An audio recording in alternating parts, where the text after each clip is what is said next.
Over the last week or so, media hype was built around the Senate's primaries. Florida recently announced a really big change within our democratic functioning. Angie Nixon, member of the Democratic Party and the Democratic Socialists of America, also Florida's House of Representatives, recently won against Alexander Vindman in the U.S. Senate's primaries. While Nixon has more to face, I see very good changes coming our way, especially for Florida. But this is why I believe right-wing Republicans and Trump supporters would feel otherwise. Individuals on the right are wildly mistaking some really big key points. Idiot conservatives are spreading misinformation all over the internet. Like really bad misinformation. Right-wing conservative dog whistles are calling in the poodles this time. Conservatives are making statements that the Nazi Party was a socialist party. The left are Nazis. 4chan? Is that you?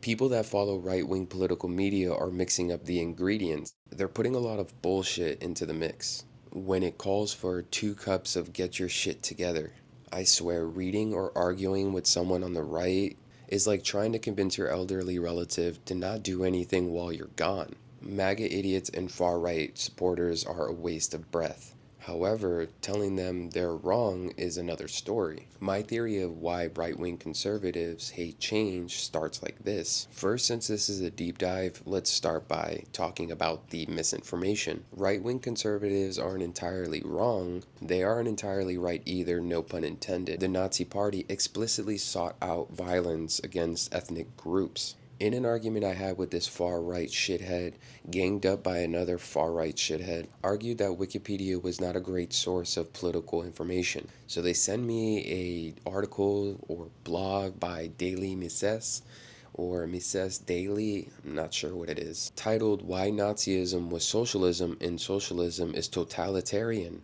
and that their article just apparently negates Wikipedia. All people on the right political spectrum hate research. Enough said, I say it with no hesitation. If it isn't in their agenda, they don't want anything to do with it. Like that time Elon Musk threw up the Nazi salute, they claimed it was AI. Heart goes out to you. Look, right, and then he goes like this. He goes, I have no idea. That looks like AI to me. but what if it was real? In the beginning article, George Reisman states, nevertheless, apart from Mises and his readers, practically no one thinks of Nazi Germany as a socialist state. It is far more common to believe that it represented a form of capitalism, which is what the communists and all the Marxists have claimed. The Holocaust Encyclopedia states the Nazi Party was a radical far-right movement and political party. Nazi ideology was racist, nationalist, and anti-democratic. It was violently anti-Semitic and anti-Marxist. For the dumb white viewers or the idiotic right-wing advocates, let's compare the Nazis' idea of socialism to Karl Marx's idea of socialism. The Nazi Party used socialists in its name as a cynical propaganda tactic to attract working-class voters who were disillusioned by Germany's collapsing economy after World War I. They were deceptive and violent, spreading fear and propaganda. They were hateful, discriminatory, anti-Semitic, and racist. Sounds eerily similar to a lot of modern political groups I see on the right, and a lot of these idiots fall for the far-right movements. Adolf Hitler explicitly stated in 1923 that he wanted to steal the word away from real socialists to use it for his own nationalistic goals. This is a form of New World Order, and there are some parts to that deceptive goal that Hitler had. The first one being banning opposing parties. They outlawed the Social Democratic Party and Communist Party, arresting and executing their members. The second one being crushing workers' rights. They banned independent labor unions, made strikes illegal, and forced all workers into a state-controlled front. The third one being mass privatization. Unlike actual socialist states that take over businesses, the Nazi regime launched a massive privatization campaign, selling off state-owned railways, banks, and steel mills to wealthy private industrialists who supported Hitler. You can't reason with politically incorrect individuals. The same individuals that didn't even pay attention in middle school. Fucking idiots. George Reisman, I'm referring to you, the idiot that wrote this article. I need to anticipate a possible misunderstanding concerning my thesis that socialism is totalitarian by its nature. This concerns that allegedly socialist countries run by social democrats, such as Sweden and the other Scandinavian countries, which are clearly not totalitarian dictatorships. To the guy that deleted our thread of common arguments, you somehow completely missed the entire part of this article. And to the other guy, I screenshot your comment. He claims Nazis were left-wing, as if he was more knowledgeable about left-wing politics than an actual communist/socialist. If I wanted to argue which political ideological division Hitler places himself in, which I did, I would go to the nearest statistically low intelligent white city in Florida and debate chicken and eggs. You just don't fucking get it, do you? George Reisman is advocating for capitalism whilst explaining autocratic policies, mixing up totalitarianism with socialism. He himself is also misled and got debated just like the rest of the idiot Americans that are anti-communist, anti-socialist. Capitalism is no better than the Nazi regime, but to George Reisman and Ludwig von whatever the hell, it's definitely better. You're probably at this point wondering, how does this pertain to a theory? Like the title says, right-wing supporters aren't that bright. Deep dive, I am arguing why they don't like change, why they refuse to do research, and why they are like the followers of any far-right movement, because they're fucking bigots. Capitalism and authoritarianism at its core demands your inability to seek any further into its functional systematic production, in which it exploits the very thing humans are meant to do: evolve.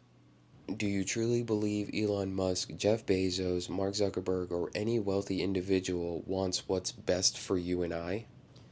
Goodness, you truly didn't pay attention in middle school. By now, you should have been fully submerged in the pool of the left-wing pipeline, ready to take the slide. So, lay back, cross your arms and legs, relax, and enjoy the slide. This is the part where you should be questioning the reality you're living in. By now, you should be asking yourself, have I been misled by right-wing politics? The answer is yes, you have been. So first, let's take a smoke break. I'm smoking Zaza with a dark crush and a raw.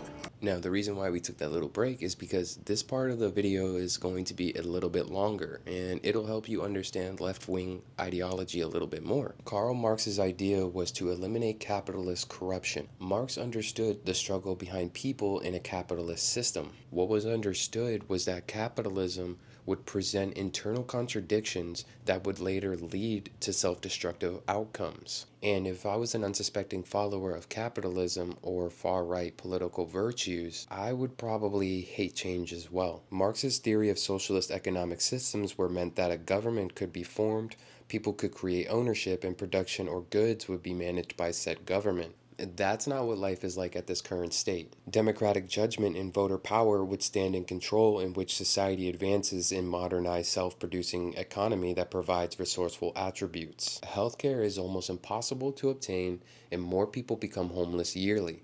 According to Marx, capitalists take advantage of the difference between labor market and the market for whatever commodity the capitalist can produce. In other words, the more you work, the more growth oligarchs see. He suggested that over time, capitalists would invest more and more in new technologies and less in labor. That's exactly the current stage we're in with capitalism. Marx's idea was that everyone and everything becomes one well-oiled wheel that turns itself for eternity. You're probably going to say, Oakland, Oakland, Oakland. Tisk, tisk. Communism equals no private property.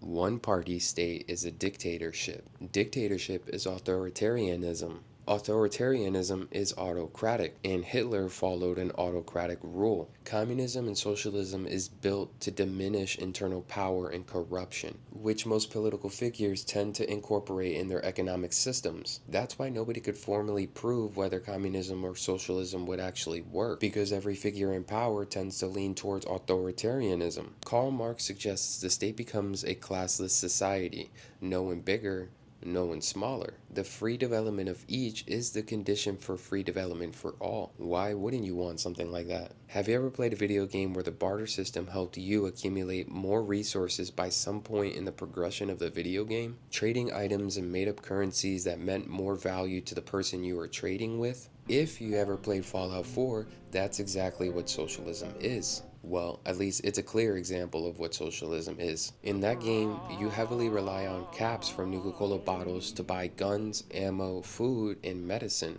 or drugs. The idea was that vendors would buy your junk and collectibles in exchange, offer you caps. And how the barter system worked for skilled players, you sell a bunch of junk for however much that vendor has, 400 to 600 caps, then you take the money from what you sold to that vendor and you buy more resources from him. Selling off the junk that you found, organizing space and inventory whilst gaining currency, and then buying the vendor supplies with money you just got from him, practically using his own money to buy his own resources. Then walk off into the wasteland with everything you absolutely need to get you surviving even longer. I can't expect every right wing idiot to understand how that works within our economic system if we did a barter system, but I'll gladly break it down for you. Land production and fuel is granted to you from the start. You have to be useful enough to create produce and goods with this starter support. The reason why you have to survive by creating resourceful supplies for your community. The government funds everyone in that community to work together to create more goods. And if you don't have the ability to do so, you're not left out in the streets to figure it out. The classless society in that community understands that some individuals need more help than others if everyone wants to provide more goods. This is considered a positive economic development. The one we live in is only 1% of the population owns every bit of wealth provided in the United States of America. And in order for you to create valuable enough capital, you have to create an innovative idea. And in order for you to fund that innovative idea, you would have had to have millions of dollars prior. Some people can't think of an innovative idea. Some people don't care too much about it. Some people aren't as fortunate like others, and others may not have the ability to speak about it.